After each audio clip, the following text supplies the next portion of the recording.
Assalamualaikum warahmatullahi wabarakatuh. Selamat siang pemirsa, Anda kembali menyaksikan Apa Kabar Indonesia Siang bersama Ana Tialita dan juga Rihana Mezi. Apa kabar hari ini? Baik, Anda gimana kabarnya? Baik sekali. Ada informasi apa ini untuk pemirsa? Kita langsung saja ya ke informasi pertama. Pemirsa, dua sepupu di Kapahyang, Sumatera Selatan ditangkap polisi. Mereka mencuri dua sepeda motor pemirsa dan juga tersangka saat akan kabur ke kampung halaman. Ya, kedua sepupu tersebut ini berasal dari Empat Lawang, namun nekat beraksi di Kota Bengkulu. Di sana mereka beraksi di sejumlah tempat pada tanggal 31 Agustus dan 1 September. Mereka memang berniat mencuri, sampai-sampai naik mobil travel untuk menuju Bengkulu. Mereka menjarah sepeda motor yang terparkir di luar rumah indekos. Setelah itu, keduanya mengganti plat nomor sepeda motor jarahan. Meski keduanya mengaku baru pertama kali mencuri, polisi tidak menutup kemungkinan bahwa keduanya sudah sering melakukan pencurian serupa.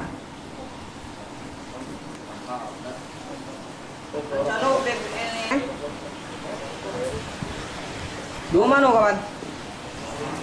Dua beradik kamu nih. Kabar le. Kita beralih ke informasi dari Bangka Belitung. Pemirsa, seorang warga tewas setelah ditikam seorang pria yang sama-sama pendatang asal Sumatera Selatan di Bangka Barat, Kepulauan Bangka Belitung. Pelaku tersinggung karena dituduh korban sebagai pencuri.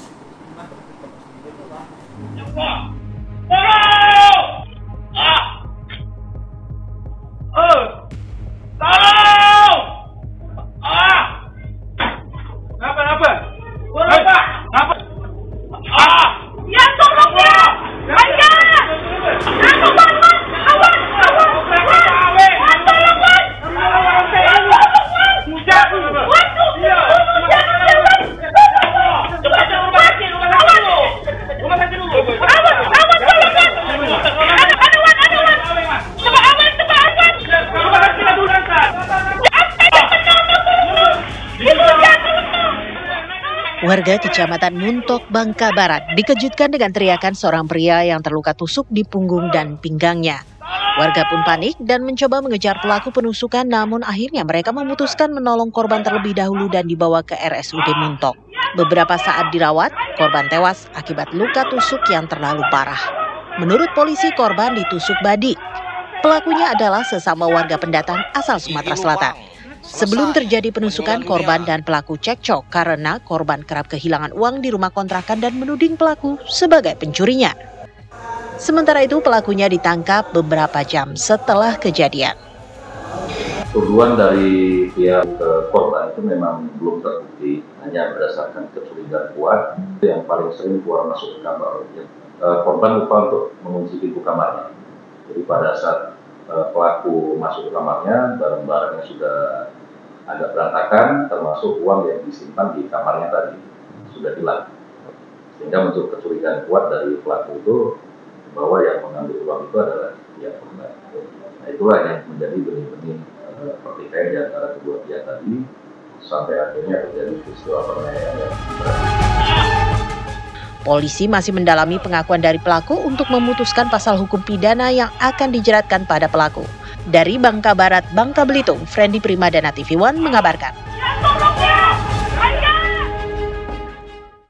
Informasi lainnya untuk Anda pemirsa mengenai kebakaran, di mana kebakaran ini melanda sebuah rumah berlantai 2 yang dijadikan kos di Jalan Sako 2 Ragunan, Pasar Minggu, Jakarta Selatan pada Kamis dini hari.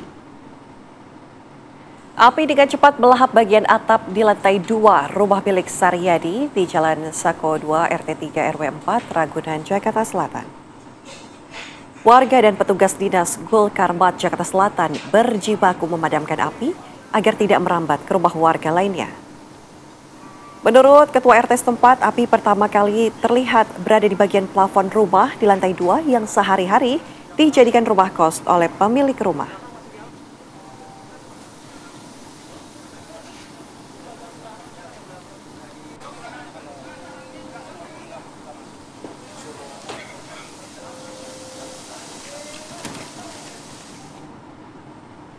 Pemirsa, rumah berlantai 3 di Pegadungan Kalideres, Jakarta Barat ludes terbakar. Dua orang penghuni pemirsa yang terjebak di dalam rumah ditemukan tewas.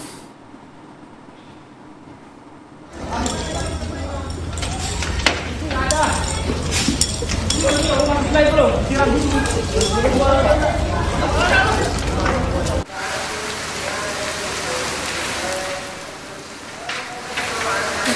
pemadam kebakaran yang tiba di lokasi berupaya melakukan pemadaman api agar tidak merambat ke bangunan rumah lainnya di lokasi. Api dapat dipadamkan 1 jam kemudian setelah petugas mengerahkan 15 unit mobil pemadam kebakaran Jakarta. Saat proses pendinginan, terdapat 2 orang penghuni rumah yang merupakan paman dan keponakannya sudah dalam lokasi kondisi tewas, terjebak di dalam rumah.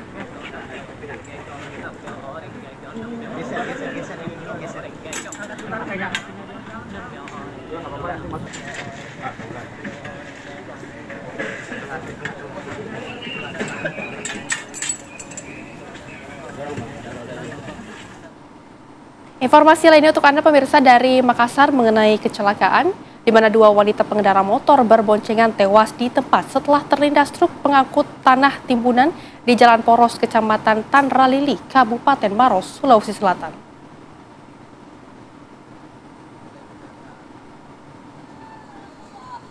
Di Mangempang, 2 orang meninggal langsung mati di tempat. Mangempang.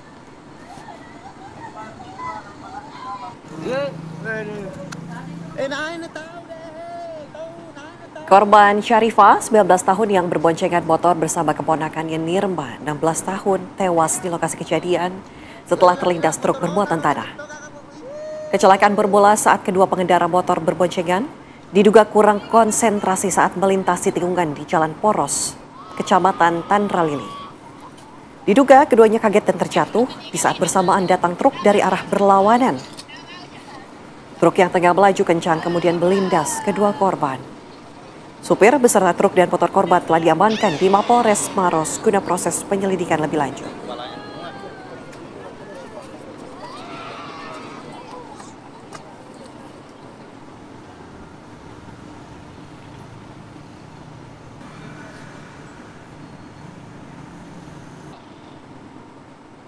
Pemirsa, bayi berusia 11 bulan di Pangkal Pinang, Bangka Belitung meninggal dunia diduga karena terlambat mendapatkan penanganan tim medis Rumah Sakit Bakti Timah usai mengalami sakit perut yang tak kunjung usai.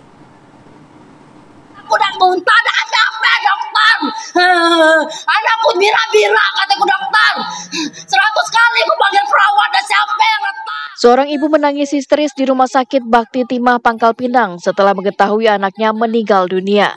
Suara histeris dari sang ibu karena kekecewaan atas pelayanan tindakan pihak rumah sakit yang terlambat untuk menangani anaknya. Menurut pengakuan ibu korban, dirinya telah meminta tolong tim medis bahkan melalui tombol alarm darurat berulang-ulang kali, namun tidak mendapatkan jawaban hingga anaknya meninggal dunia. Sebelumnya, korban datang ke rumah sakit dengan gejala sakit perut dan harus menjalani rawat inap. Namun bukannya membaik, setelah diberikan obat, korban yang masih berusia 11 bulan ini malah makin parah, hingga akhirnya korban meninggal dunia. Keluarga korban yang tak terima dengan tindakan tim medis menuntut pihak Rumah Sakit Bakti Timah Pangkal Pinang untuk bertanggung jawab.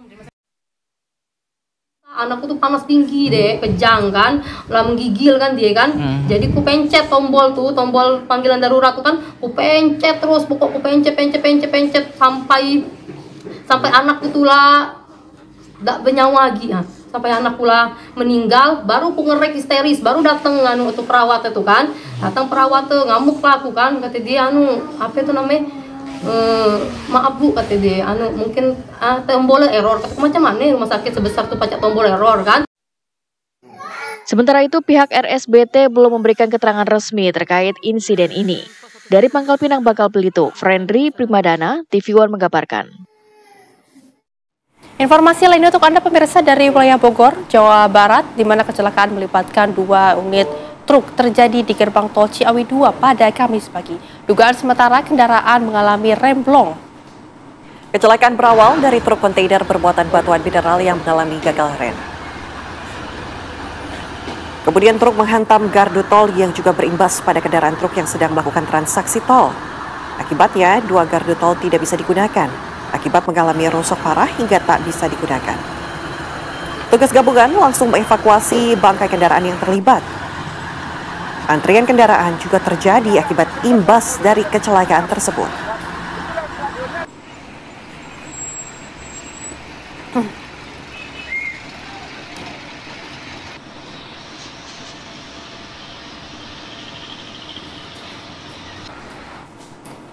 Pemirsa, hasil sidang kode etik terhadap Kompol Kosmas K. personel Brimob yang berada dalam kendaraan taktis yang menabrak Alvan diumumkan Komisi Kode Etik dan Profesi atau KKEP.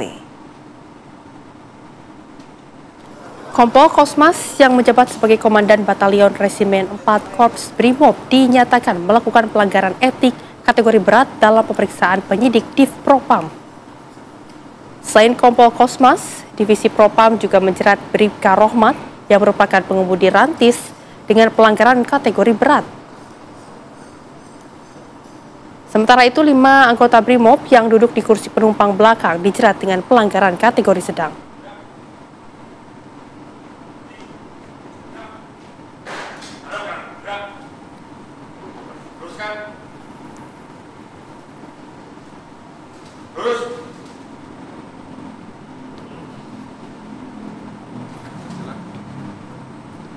Masih mengenai sidang kode etik, pemirsa, sidang etik oknum anggota Brimob penabrak ojek online Afan Kurniawan kembali digelar pada hari ini di gedung TNCC Mabes Polri, Jakarta.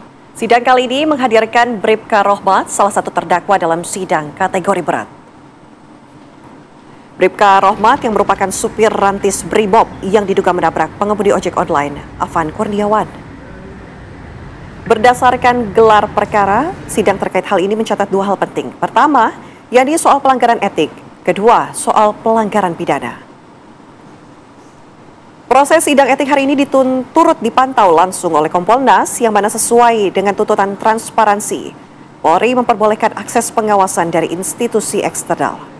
Sehari sebelumnya, Kompol Kosmas yang juga menjadi terdakwa dalam sidang kategori berat sudah disidang pada Rabu 3 September dan mendapatkan saksi PTDH atau pemberhentian tidak dengan hormat.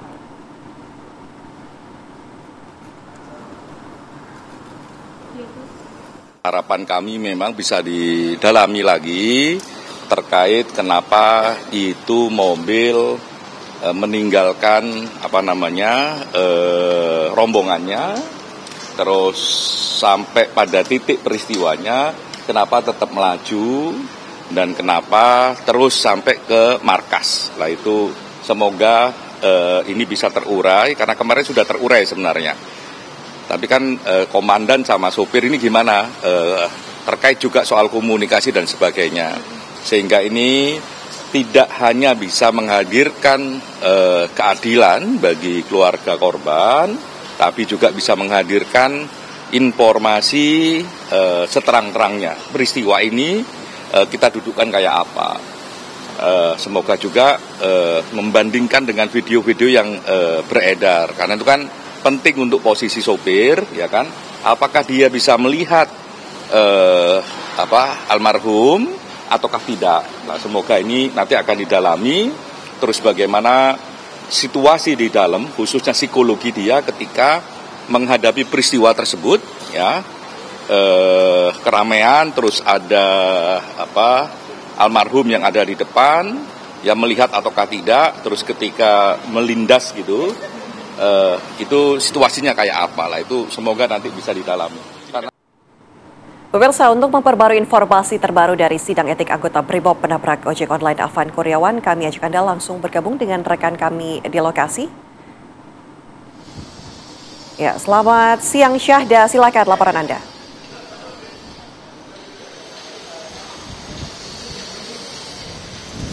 Baik, selamat siang Ana, Rehana, dan juga pemirsa. Benar sekali bahwasannya hari ini sidang etik anggota Brimob terkait dengan kasus almarhum Afan Kurniawan ini masih dilangsungkan tepatnya hingga pukul 13.15 waktu Indonesia Barat. Memang seperti tadi yang disampaikan bahwasannya terkait dengan sidang ini ada 2 indikator penting yang dicatatkan. Yang pertama yakni terkait dengan dugaan pelanggaran etik. Yang kedua ini terkait dengan adanya pelanggaran pidana. Berbicara soal sidang, memang sejatinya sudah dilangsungkan 2 hari, kemarin dan juga hari ini. Untuk kemarin seperti yang kita ketahui, Kompol Kosmas K. ini sudah disidang dan mendapatkan hukuman dari pelanggaran etiknya yakni PTDH atau pemberhentian tidak dengan hormat.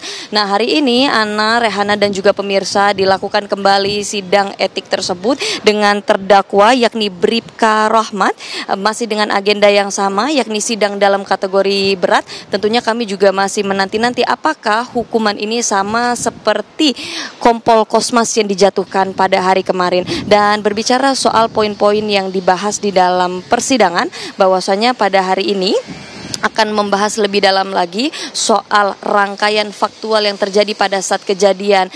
Tadi kami sempat menanyai Komisioner Kompolnas kira-kira apa saja yang nanti akan ditanya, apa saja yang akan didalami, nanti konstruksi faktanya akan kemudian di cross check kembali, bagaimana nantinya yang bersangkutan akan ditanyai mengenai kondisi pada saat terjadinya peristiwa tersebut, apakah memang yang bersangkutan melihat korban dalam jangkauan di dalam posisi mobil rantis, kemudian juga akan digali lagi bagaimana komunikasi yang ada di dalam mobil rantis tersebut, dan akan ditanya lagi bagaimana kondisi psikologis dari Bribka Rohmat itu sendiri pada saat apakah mendapatkan tekanan di dalam mobil itu pada saat kejadian tersebut. Dan satu catatan penting lainnya yang memang menjadi pertanyaan semua orang, bahwasanya mengapa kendaraan tersebut masih tetap melaju meskipun sudah mengetahui ada korban yang memang diketahui ditabrak. Poin-poin ini merupakan gambaran dari olahan sidang yang nantinya akan dibahas pada hari ini. Dan selain itu, untuk mengetahui perjalanan sidang, bahwasanya ada juga sejumlah saksi yang dihadirkan.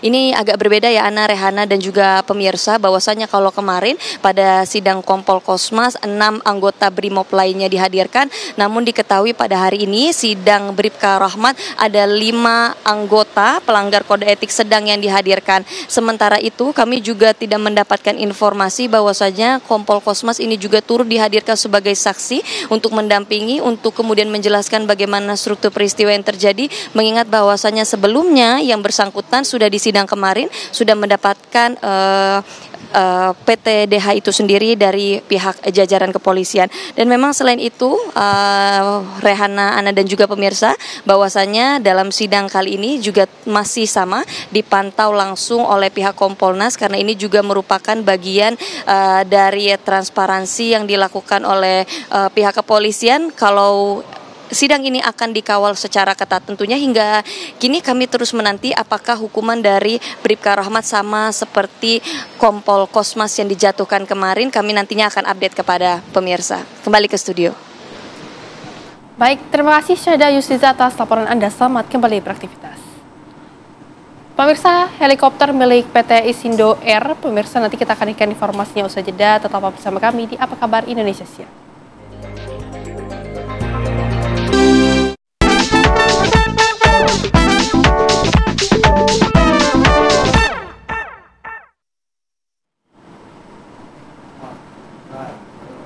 Anda kembali di Apa Kabar Indonesia Siang, pemirsa. Hasil pemeriksaan tes DNA mantan Gubernur Jawa Barat Ridwan Kamil dan anak selebgram Lisa Mariana berinisial CA tidak memiliki kecocokan atau non-identik. Lisa Mariana menyampaikan pemirsa kekecewaan dan juga menyinggung kasus dugaan korupsi Bank BJB menanggapi hasil tes DNA di media sosial.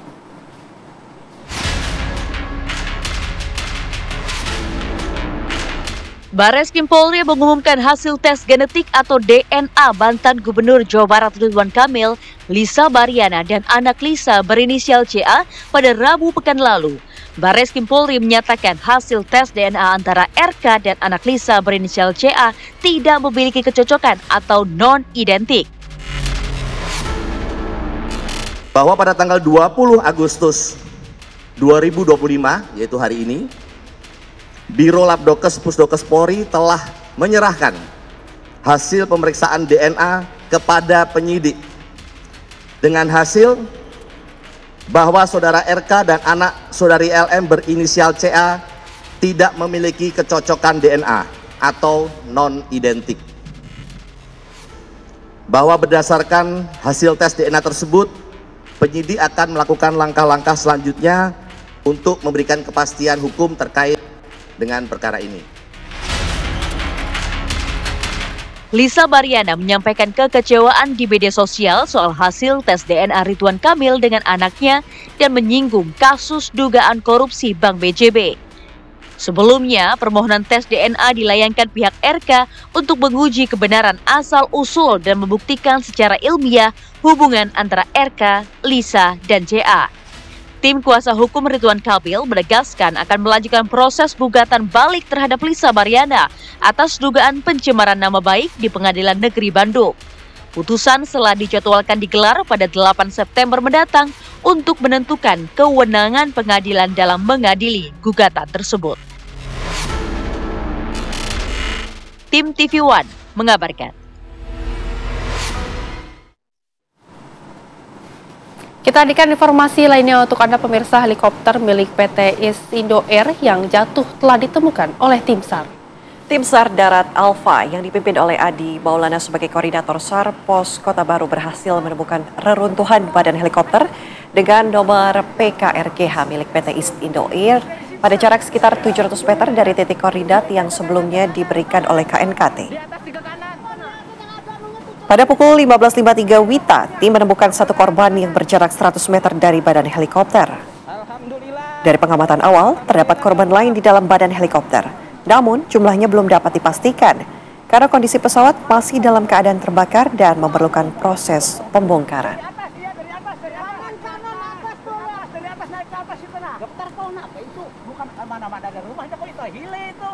Aku habisin ya. Sebelah kanan ke atau ya, kemungkinan besar. Iya. Cocok ada hilang tadi ya, lah. Iya. Ya, ada ruginya kita buang. Lihat di bak kanan tuh ada celahnya, Pak. Di atas tuh burung ke kanan.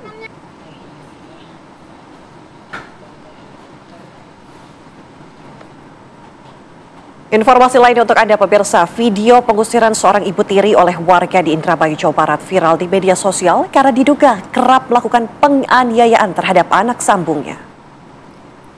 Kejadian ini berlangsung di Desa Segeran Kidul, Juntin Yuwat, Indramayu. Dalam video berdurasi 23 detik itu, terdengar warga melontarkan makian kepada perempuan parubaya.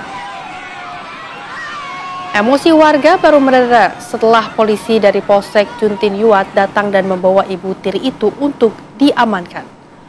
Menurut keterangan polisi, pengusiran yang dilakukan oleh warga sekitar rumah keluarga tersebut karena kesal dengan sikap ibu tiri yang diduga sering berbuat kasar.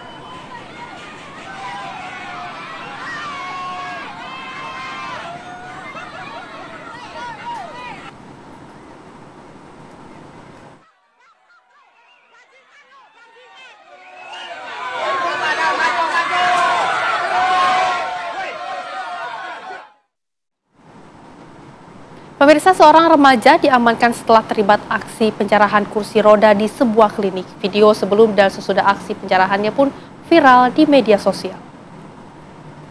Dalam video yang beredar, terlihat seorang remaja melakukan aksi pencerahan kursi roda. Saat peristiwa perusakan, Polsek dan Klinik Pratama di Purwodadi, Jawa Tengah pada Sabtu 30 Agustus lalu. Setelah itu, pelaku pun berhasil ditangkap. Pihak kepolisian meminta pelaku melakukan reka ulang adegan penjarahan. Sontak, video before after penjarahan kursi roda itu pun viral dan menghebohkan jagat maya. Ini yang bersangkutan telah diberi pembinaan oleh polisi dan juga pihak kelurahan setempat.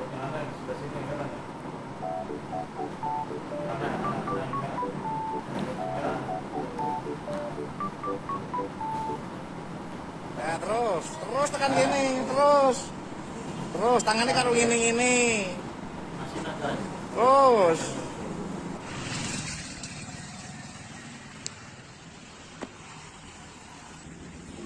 Ya terus tekan gini, terus tangannya karo gini. Pemirsa, seorang pria paruh baya di Desa Kembang Gading, Kecamatan Abung Selatan, Kabupaten Lampung Utara, Lampung, ditemukan tewas setelah melompat ke dalam sumur sedalam 10 meter. Ya, pemirsa, korban diduga mengalami halusinasi melihat harimau sebelum terjun ke sumur. Ada saja ini pemirsa, di mana aksi ini juga dilakukan. Ya, penemuan jasad korban yang bernama Parwoto ini sempat menggegerkan warga sekitar. Petugas Damkar Lampung Utara yang menerima laporan dari warga langsung datang ke lokasi untuk melakukan evakuasi. Proses evakuasi berlangsung dramatis sekitar 2 jam. Sementara itu, petugas belum bisa memastikan penyebab korban melompat ke sumur. Dan kini, jasad korban sudah diserahkan ke pihak keluarga untuk dilakukan pemakaman di TPU sekitar.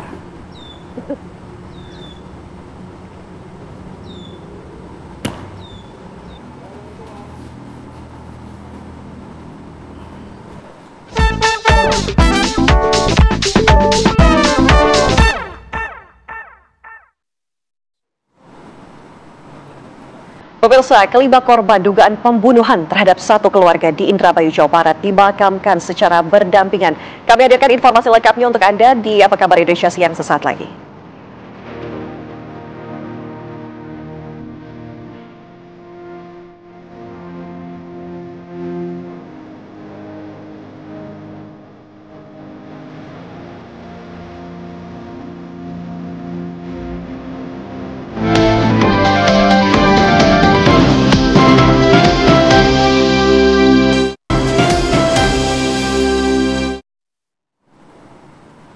Anda kembali bersama kami di Apa Kabar Indonesia Siang. Pemirsa, Mendikbudristek periode 2019-2024 Nadiem Makarim kembali menjalani pemeriksaan di Kejaksaan Agung.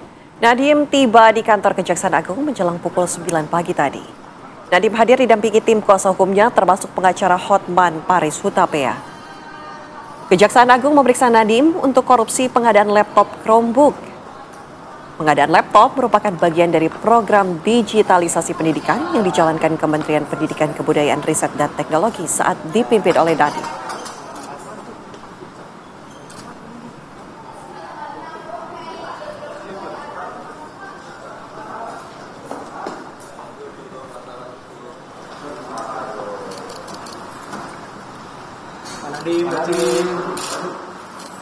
Pak Nadiem.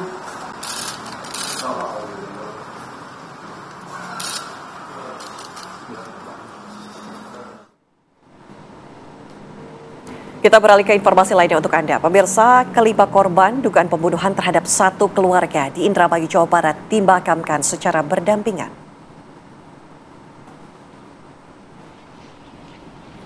Isak tangis mewarnai proses pemakaman kelima korban dugaan pembunuhan yang mayatnya ditemukan dalam satu lubang di sebuah rumah di Kelurahan Pauman. Kelima jenazah yang terdiri dari pasangan suami istri, Budi dan Ei, serta ayahnya Syahroni, dan dua anaknya, Ratu usia 7 tahun, serta Bella bayi berusia 8 bulan, dimakamkan secara berdampingan di pemakaman umum Desa Sindang. Pihak keluarga besar korban meminta pihak kepolisian segera mengungkap motif dan pelaku kasus dugaan pembunuhan terhadap satu keluarga ini. Sebelumnya, pemirsa, kelima korban ini ditemukan warga tertimbun dalam satu lubang di sekitar rumah korban. Diduga mereka sudah meninggal beberapa hari sebelum ditemukan. Hingga kini pihak kepolisian masih terus melakukan penyelidikan terhadap kasus ini.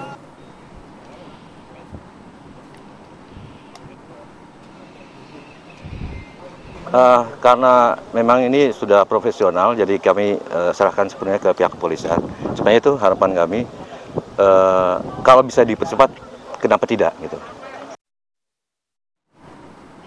Pemirsa, Puslapfor dan Inafis Polda Jawa Barat kembali melakukan olah TKP lanjutan di lokasi kejadian untuk mengungkap penyebab kematian para korban.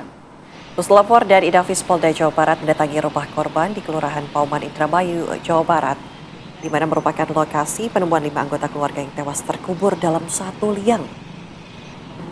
Selain memeriksa bagian dalam rumah, tim Puslapfor dan Inafis juga menyasar area sekitar lubang penemuan kelima mayat.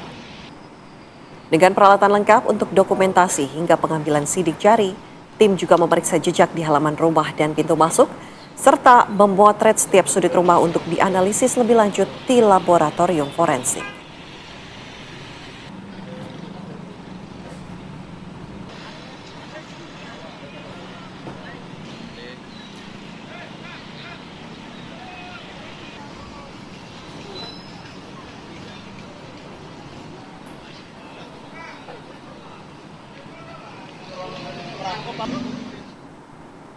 Saat ini pemirsa, kami sudah terhubung bersama dengan Pak Sohib yang merupakan Ketua RT 01 di Kelurahan Pauman. Selamat siang Pak Sohib. Ya, selamat siang Bu. Pak Sohib, tentunya kami turut berduka cita atas apa yang terjadi di lingkungan Bapak begitu ya. Kami ingin tahu Pak, bagaimana sebenarnya keseharian keluarga tersebut? Apakah memang Bapak kenal dekat dengan keluarga yang tewas? Kalau kenal dekat, kita nggak begitu ya, cuman ya tahu lah.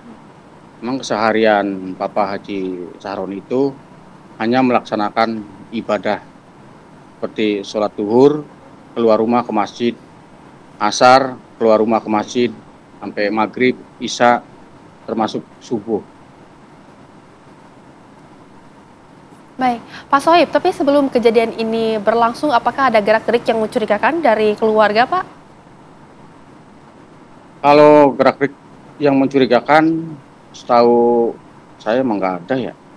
Ada aktivitas juga, aktivitas seperti biasa. Kayak ada mobil, termasuk bak mobil juga kan mengangkut barang punya si usaha si Budi yang grosiran toko sembako itu. Pak Sohib, dalam rumah tersebut kan 5 orang tewas begitu ya Pak. Adakah keluarga lain yang sebelumnya tinggal di rumah tersebut atau memang dalam rumah tersebut hanya berisi ke-5 orang ini Pak? Setahu saya dengan warga ya, cuman hanya 5 orang penghuni rumah tersebut, Bu. Oke, tidak ada orang lain Pak sebelumnya? Nggak ada. Oke, baik. Pak, tapi sepengetahuan Bapak, apakah ada permasalahan dari keluarga korban ini sebelumnya Pak, atau baik-baik saja? Baik-baik saja ya, terkenalnya memang baik. Kayak Pak Haji juga baik, orangnya taat beribadah. Kayak Mas Budi juga baik, apalagi istrinya juga baik, terkenal baik. Mereka terkenal baik di lingkungan. Oke. Pak, mohon maaf, apakah Bapak mengetahui apa kemudian pekerjaan dari almarhum ini? Tadi Bapak sempat katakan bahwa almarhum Budi ini membuka toko kelontong. Apakah ada pekerjaan lain, Ya. Pak? Ya, betul. Jadi Pak Budi ini punya usaha toko sembako di samping rumah. Selain itu, lain itu juga Pak Haji Sahroni mempunyai usaha seperti walet. Tapi walet begitu kurang mengetahui ya, entah itu beroperasi atau tidak.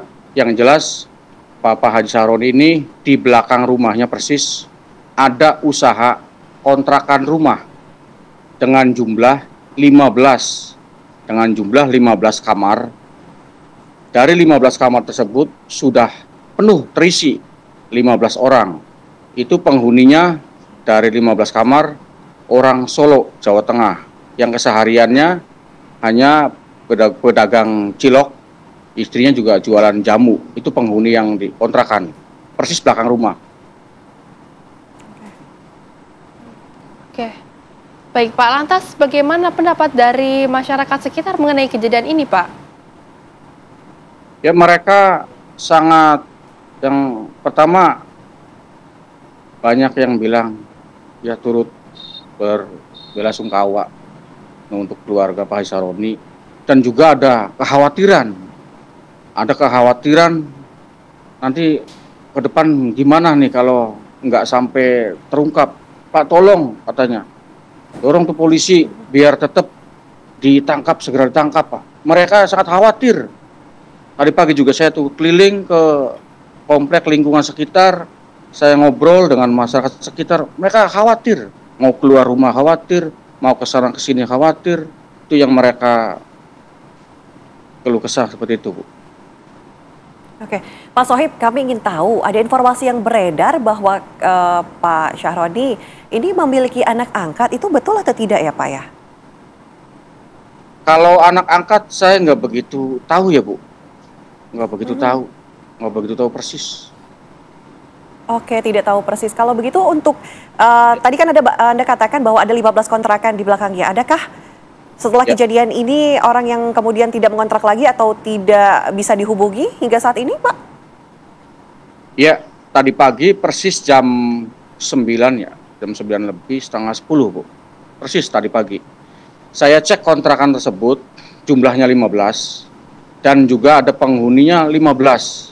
Itu dari Solo, Jawa Tengah. Saya cek apa ada yang udah check out ataupun keluar dari kontrakan, ternyata nggak ada Pak, semuanya penuh. Nah, Bapak Ibu di sini udah berapa lama? Udah lama Pak, udah lama.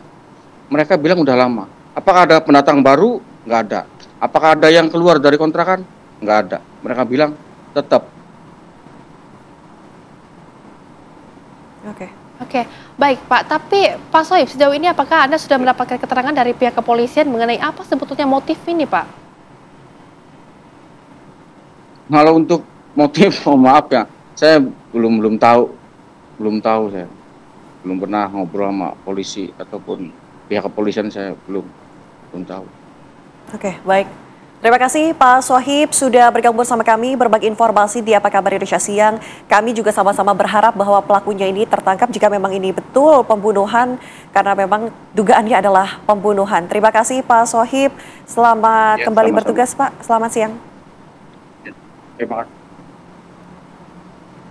Ya pemirsa, ini ada kisah seekor kucing bernama Mochi yang selamat dari si penjagal hewan di Kota Pagar Alam, Sumatera Selatan. Informasinya akan kami hadirkan saja, tetaplah bersama kami sesaat lagi.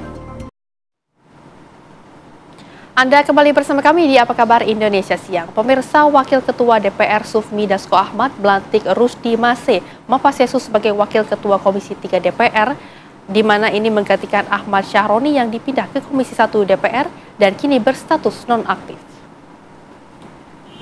Pelantikan pimpinan Komisi 3 berdasarkan surat dari fraksi Nasdem pada 29 Agustus 2025 perihal penyampaian pergantian nama anggota Komisi 1 dan 3. Usai melantik Rusdi, Dasko menyampaikan terima kasih kepada Syahroni yang sudah bertugas selama 10 bulan dan berharap Rusdi bisa meneruskan tugas dan amanah sebagai Wakil Ketua Komisi 3 DPR RI.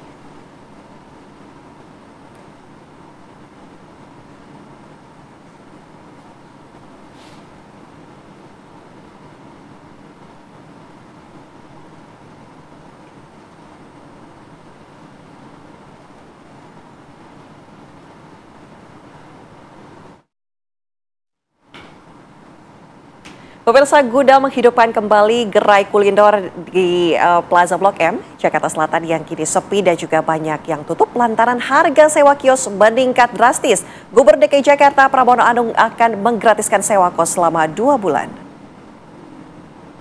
Pernyataan itu diungkap Pramono saat meninjau langsung ke Plaza 2 Blok M pada Rabu sore.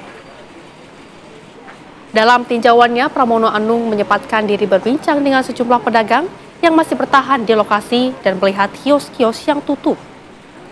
Selain itu pemirsa, Pramono juga menegaskan penagihan iuran tidak boleh melebihi batas kesepakatan, yakni harga sewa yang berlaku sekitar Rp300.000 hingga Rp1,5 juta. Dan ia juga mengancam bagi yang melanggar kesepakatan akan ditutup. Semua itu pemirsa diupayakan agar para pelaku UMKM dapat kembali berjualan untuk kestabilan ekonomi.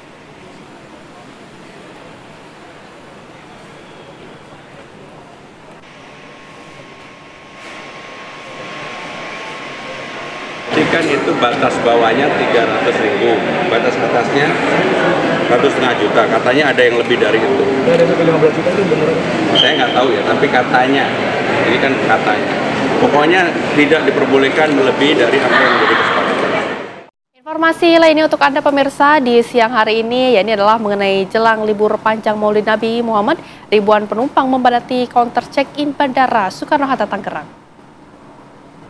Pengguna moda transportasi udara memanfaatkan libur panjang untuk berlibur atau pulang ke kampung halaman. Pengelola Bandara Soekarno-Hatta mencatat tren peningkatan jumlah penumpang terjadi sejak hari ini. Jumlah penumpang mencapai 141.000 atau naik 8% jika dibandingkan hari biasa. Begitu juga dengan pergerakan pesawat mencapai 996 penerbangan baik rute domestik maupun internasional.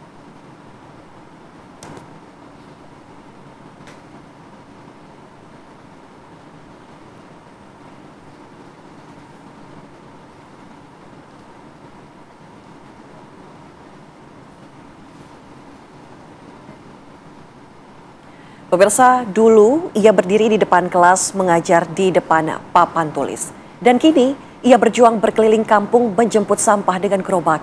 Nama pria itu adalah Muhammad Nasyir, mantan guru yang kini hidup dari sampah. Seperti apa sosoknya, berikut liputannya untuk Anda.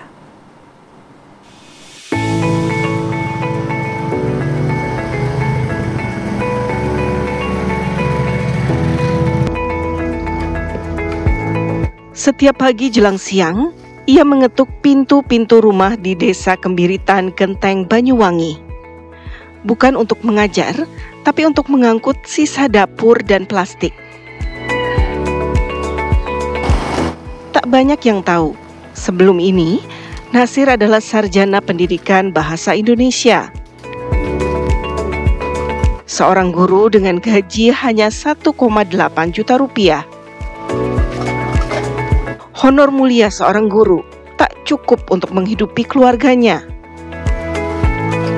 Sementara dari sampah, ia bisa mengantongi 5 hingga 6 juta rupiah per bulan. Alhamdulillah ini Mas, dimulai tahun 2020 hingga 2025 ini kurang lebih sekitar 5-6 tahunan kami mengolah sampah atau terjun di persampahan ini Mas. Sebelum menjadi tukang sampah ini, saya sebagai guru di salah satu sekolah swasta di Kecamatan Genteng.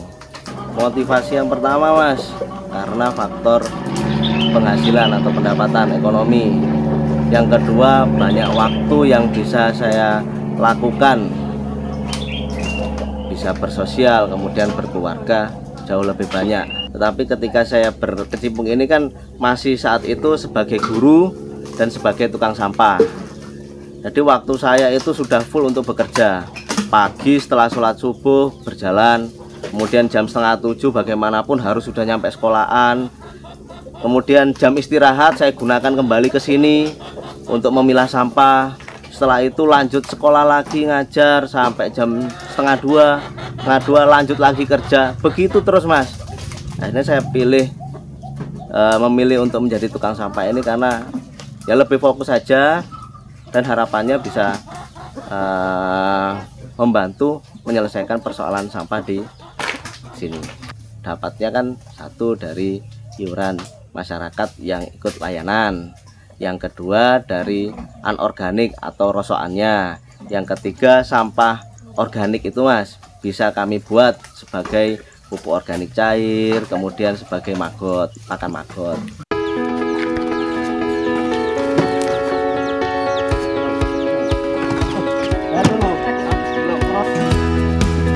5 tahun meninggalkan profesi guru, Nasir tak sekedar jadi tukang sampah. Ia mendirikan organisasi pengolahan sampah mandiri bernama Vasco Recycle. Bersama mahasiswa, sampah yang bau dan jijik berubah jadi produk bernilai. Popok bayi disulap jadi pot dan asbak. Minyak jelantah jadi lilin aromaterapi. Sisa organik jadi maggot dan pupuk. Keputusan meninggalkan profesi guru sempat ditentang orang tua. Tapi ketika rupiah yang berbicara, akhirnya restu pun diberikan. Kalau pertentangan itu pasti, karena kenapa sih milih tukang sampah kotor dan sebagainya, kan enakan guru, berpakaian rapi, bersih, wangi, sampah kan bau. Itu seterusnya. Kemudian khawatir karena guru kan penghasilannya jelas Mas, setiap bulan itu ada. Nah, sedangkan kita yang berkecimpung di persampahan ini kan penghasilannya kadang naik, kadang turun, terutama di iuran itu Mas. Kadang kan orang bayarnya pas pada tanggalnya, kadang juga molor. Ini situ. Dari papan tulis ke gerobak sampah, Muhammad Nasir membuktikan profesi bukan soal gengsi. Kadang, jalan yang dianggap rendah justru membuka pintu rezeki dan karya yang lebih mulia. Dari Banyuwangi, Jawa Timur, Happy Octavia, TV One, mengabarkan.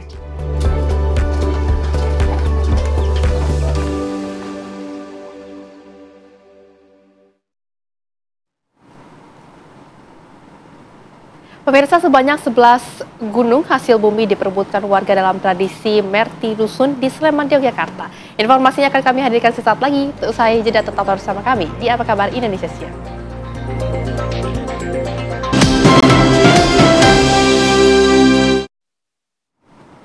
Terima kasih Anda masih di Apa Kabar Indonesia Siang. Kembali kami hadirkan informasi untuk Anda. Pemirsa, halte biasanya hanya dikenal sebagai tempat untuk menunggu bus. Ya, namun di halte Bandara Astra Jakarta, konsep itu berubah total.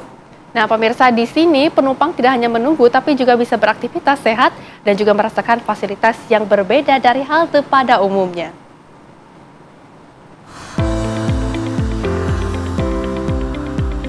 Begitu memasuki halte, yang langsung menarik perhatian adalah 2 unit sepeda statis. Bebas digunakan oleh siapapun, tidak terkecuali calon penumpang. Sepeda ini memberi pilihan untuk berolahraga ringan sambil menunggu bus. Pemirsa, mungkin yang Anda ketahui ketika mendengar kata halte, ini sebuah atap sederhana, kursi panjang, dan juga antrean penumpang. Nah, tapi di halte Menara Asra Jakarta, Anda bisa menemukan wajah halte yang baru, yang lebih sehat, fungsional, dan modern. Nah, hari ini, saya Yulina Tridewi bersama dengan juru kamera Dodi Adrian akan mengajak Anda untuk melihat gaya hidup sehat seperti apa yang bisa dimulai dari sebuah halte bus. Ikuti saya.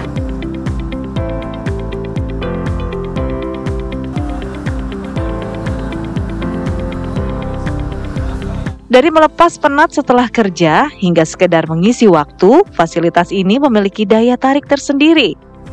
Sam Darmawan, salah satu warga yang sering mencoba, merasa sepeda ini memberikan manfaat bagi penumpang. Oh, biasanya kalau kita lagi habis istirahat, turun ke bawah sambil ngobrol-ngobrol sambil main bike juga sih kadang-kadang. Ya sebenarnya selain daripada bentuknya yang udah banyak rusaknya ya, tapi secara fungsi masih cukup berfungsi gitu. Jadi kita yang kerja, stres kerja, kita turun, ngobrol sambil olahraga juga. Jadi multifungsi juga sih buat karyawan-karyawan yang stres kerjanya gitu. Selama sepedanya dijaga dan warganya ngerti fungsinya untuk apa, pasti bakal efektif. Cuman sejauh ini sih ya lumayan lah ngebantu buat orang-orang yang bisa pakai. Pengalaman serupa juga dirasakan Ajeng yang mencoba untuk pertama kali. Pertama kali ini, iya. Ternyata enak juga ya, bisa nyobain ini tuh di sini enak juga sih, bisa sambil stress release. Cukup mengundang juga sih sebenarnya, kan sebelumnya kita belum pernah ngeliat ada ini ya, dan kalau ada ini juga orang kayaknya pengen nyobain juga nih ternyata gitu. Saya juga sebenarnya udah ngeliat-ngeliat ini pengen nyobain sih, pas banget nih ada kesempatan ini disuruh nyoba, oke deh kayaknya seru juga. Pemirsa, penumpang seperti saya tidak hanya bisa menunggu bus di halte, namun juga bisa menggunakan sepeda statis yang ada di sini. Ada 2 buah sepeda, saya akan mencobanya untuk Anda. Di layar di depan saya ini ada speed, kemudian juga ada time, ada count, ada color yang dihasilkan jika kita menggoesnya, dan ada total dari berapa yang sudah kita gunakan dengan sepeda ini ya. Kita bisa lihat di sini, di bawah juga ada tombol untuk mengatur beban goes yang bisa saya putar ke kiri untuk lebih ringan dan ke kanan untuk lebih berat.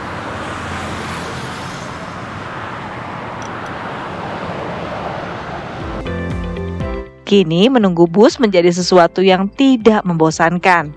Fasilitas sepeda statis ini selain menjadi terobosan yang unik, juga menjadi fasilitas yang bisa mendorong masyarakat untuk bisa bugar dimanapun dan kapanpun. Nah, setelah lumayan saya berkeringat menggunakan sepeda statis ini, saya rasanya butuh menyegarkan diri ya. Nah, di tengah kota Jakarta, siapa sangka ada toilet ala Jepang. Penasaran seperti apa? Ikuti saya.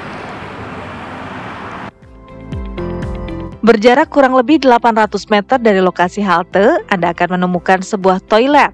Eits, ini bukan toilet biasa loh. Inilah toilet transparan pertama yang ada di Indonesia yang terinspirasi dari Jepang. Pertama-tama, kita bisa memasuki toilet ini dengan membayar seharga Rp5.000 dengan menggunakan QR Code yang berada di sini. Nah, saya akan langsung saja menunjukkan kepada Anda semua bagaimana cara kerja dari toilet transparan ini yang dibangun oleh Jakarta Experience Board. Ikutin saya. Kita bisa menggunakan beberapa fasilitas toilet yang ada di sini, ada berbagai warna, dan yang kuning ini khusus untuk penyandang disabilitas. Kita akan coba saja. Saya akan mencoba menutupnya ya pemirsa. Kita lihat bagaimana cara kerja dari smart glass, yaitu teknologi yang digunakan untuk membangun toilet transparan ini. Bisa dilihat, privasi terjaga, aman, dan pemirsa tidak perlu khawatir jika nantinya akan diintip orang, karena dengan teknologi ini pemirsa bisa terjaga privasinya. Nah, di dalamnya juga saya akan menunjukkan kepada Anda fasilitasnya sangat lengkap, mulai dari wastafel disertai dengan sabun, kloset, dan juga ada shower yang bisa pemirsa gunakan untuk mandi sehabis olahraga seperti saya ini. Nah, pemirsa tunggu di luar dulu ya, saya akan ganti baju dan kembali lagi untuk Anda.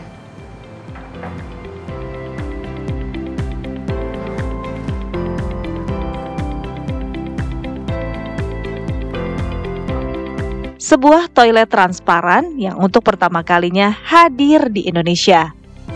Dibangun oleh Jakarta Experience Board, toilet ini terinspirasi dari Jepang dan dirancang untuk memberi pengalaman baru dalam menggunakan fasilitas publik. 4 bilik dengan warna berbeda tersedia di area ini.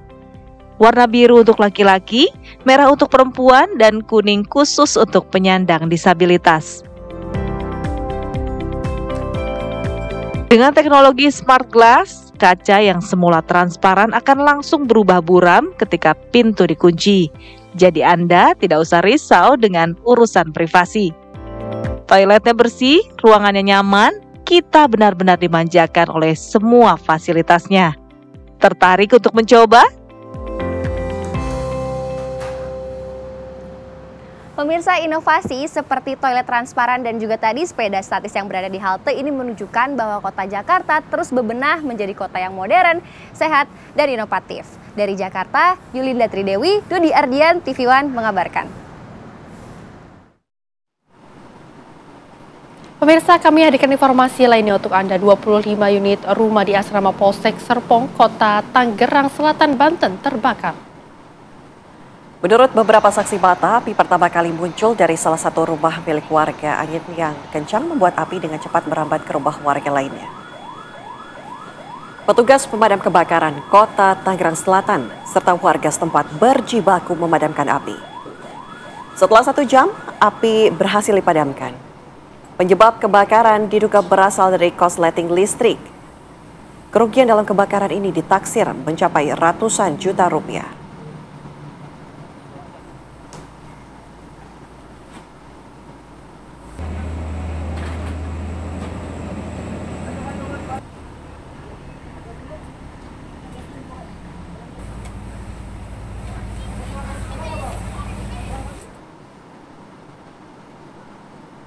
Ya pemirsa, sebanyak 11 gunungan hasil bumi diperebutkan warga dalam tradisi Merti Dusun di Sleman, Yogyakarta.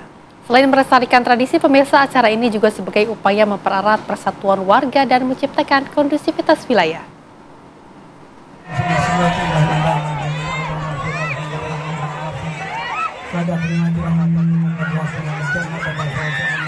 Warga Pelembangan Joko Tirto Berbah Sleman langsung menyerbu gunungan hasil bumi yang baru saja diarak. Mereka berebut gunungan yang berisi sayuran dan buah-buahan serta makanan tradisional. Total ada 11 gunungan yang diperebutkan warga dalam acara Merti Dusun tersebut.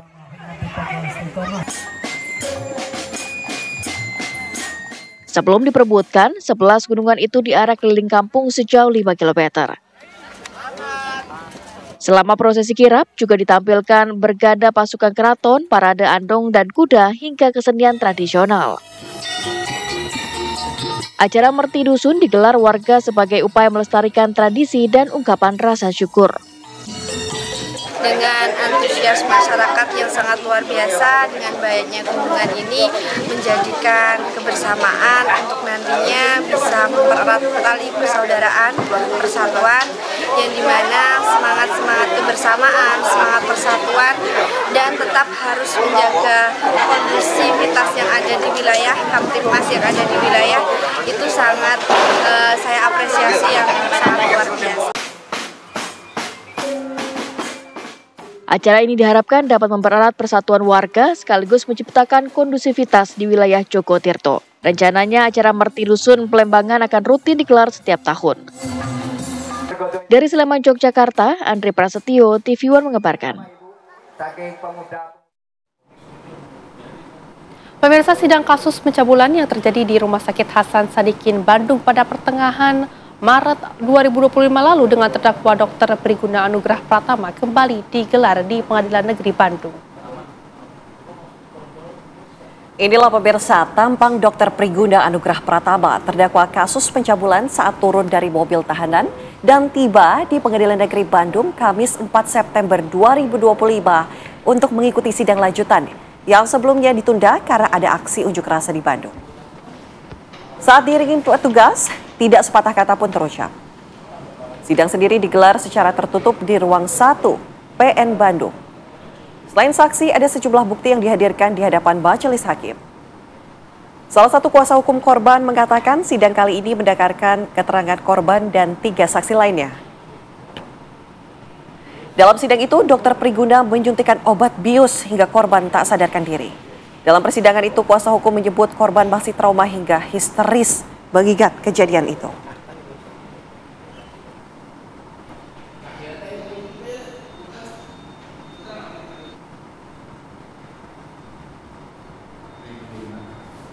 Pemirsa, informasi tadi sekaligus menutup jumpa kita di Apa Kabar Indonesia hari ini. Saya Anate Alita. Dan juga saya Rehana Mezia, mewakili segenap yang bertugas. Izin pamit undur diri. Terima kasih. Sampai jumpa.